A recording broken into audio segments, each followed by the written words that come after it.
Welcome. Today, me and Nakama will be going over Technology and Ideology, the Case of the Telegraph by James W. Carey. Indeed. I'll begin by reading it. Should I put it on the screen? Would that be helpful to people? That might be helpful.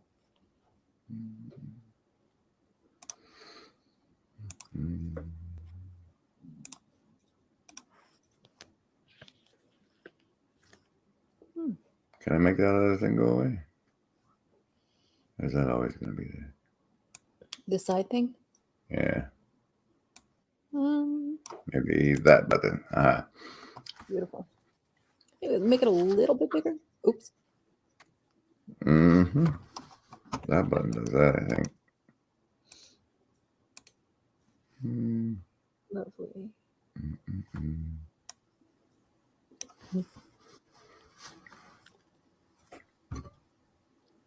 This is supposed to be edited. We're just going to give you the sound bites right now. In one of the most famous paragraphs of our most famous autobiography, Henry Adams located the precise moment when the 18th century troglodytic Boston, the 18th century troglodytic Boston joined industrial America. The opening of the Boston and Albany Railroad, the appearance of the first Cunard steamers in the bay, and the telegraphic messages. Wow, reading is hard out loud. Yeah, reading is hard. And the news that Henry Clay and James This is why I wanted you to help me with it. Polk were nominated for the presidency. This was May 1844. Adams signaled the absorption of genteel New England into industrial America by 3 improvements in transportation and communication. Yet for all the significance attached to the telegraph in that famous passage, it remains a product of one of the least studied technologies, certainly the least studied communication technology. The effect of the telegraph on modern life and its role as a model for future developments in communications have scarcely been explored. The first 23 volumes of Technology and Culture are virtually without reference to the telegraph. Robert L. Thompson's Wiring a Continent, the principal history of the telegraph, is now more than 40 years old, takes the story only to 1866, and focuses almost exclusively on the formation of Western Union. I take the neglect of the telegraph to be unfortunate for a number of reasons. First, the telegraph was dominated by the first great industrial monopoly, Western Union. The first communications empire and the prototype of the many industrial empires that were to follow. The telegraph, in conjunction with the railroad, provided the setting in which modern techniques for the management of complex enterprises were first worked out. Though for the telegraph in what was eventually monopolistic circumstances. Reading things right is hard. Yeah. It's even harder to read, at least for me on the computer. That's why I printed it out. When it's not in physical space, it's really hard for me to read. And even harder for me to retain. Like I need the physical spaciousness and the somatic touching with my hands and the turning to have it like stay in here. Where are we? Although the telegraph did not provide the site for the first Titanic 19th century patent struggles, that prize probably goes to Elijah Howe's sewing machine. It led to one of the most significant of them in rewriting of American law, particularly in the Great Telegraph War between Jay Gould and the Vanderbilt interests for control of the Edison patents for the quadruplex telegraph system, the innovation that Gould rightly prized as the nerve of industry. Second, the telegraph was the first product, really the foundation of the electrical goods industry, and thus the first of the science and engineering-based industries. David Noble's America by Design, Science, Technology, and the Rise of Corporate Capitalism implies throughout a sharp distinction between forms of engineering, such as civil engineering, grounded in a handicraft, a guild tradition. You might have to do that one. Grounded in a handicraft and guild tradition, and chemical engineering and electrical engineering, which were science-based from the outset. So this is a very interesting distinction between civil engineering, which is handicraft and guild, right? Like Michael's stuff, Mhm. and the chemical and electrical, which is science-based.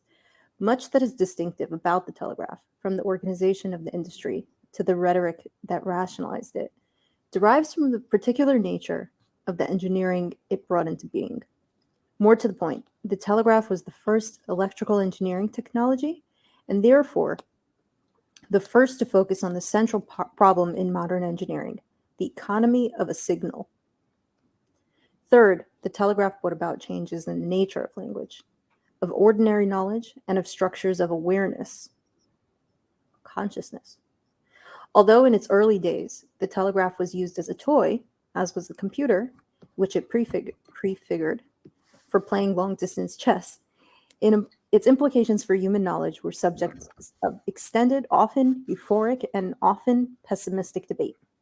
Adams saw the telegraph as a demonic device, dissipating the energy of history and displacing the virgin with the dynamo, whereas Thoreau saw it as an agent of trivialization. An even larger group saw the telegraph as an agency of benign improvement, spiritual, moral, economic, and political. Now that thought could travel by, quote, the singing wire, a new form of reporting and a new form of knowledge were envisioned that would replace traditional literature with a new and active form of scientific knowledge. Fourth, and partly for the foregoing reasons, the telegraph was a watershed in communication, as I hope to show later. Now it is easy to overemphasize the revolutionary consequences of the telegraph. It is not an infrequent experience to be driving along an interstate highway and to be aware that the highway is parallel to a river, a canal, a railroad track, or telegraph and telephone wires. In that instant, one may realize that each of these improvements in transportation and communications merely worked a modification of what preceded it. The telegraph twisted and altered, but did not displace patterns of connections formed by natural geography, by the river and the primitive foot and horse paths, and later by the wooden turnpike and canal. I thought this was very interesting, how all of the technology just mirrored nature. And not just that it mirrored nature, that those natures or the original technologies of transportation and communication. Like Mirrored or was just the latest improvement too? Well, I mean, It was kind of like they're saying how it and the one that was labeled footnote 2 of how it's the nerve. It's like the nervous system. Yeah. Yeah. Well, improvement is arguable, but yeah.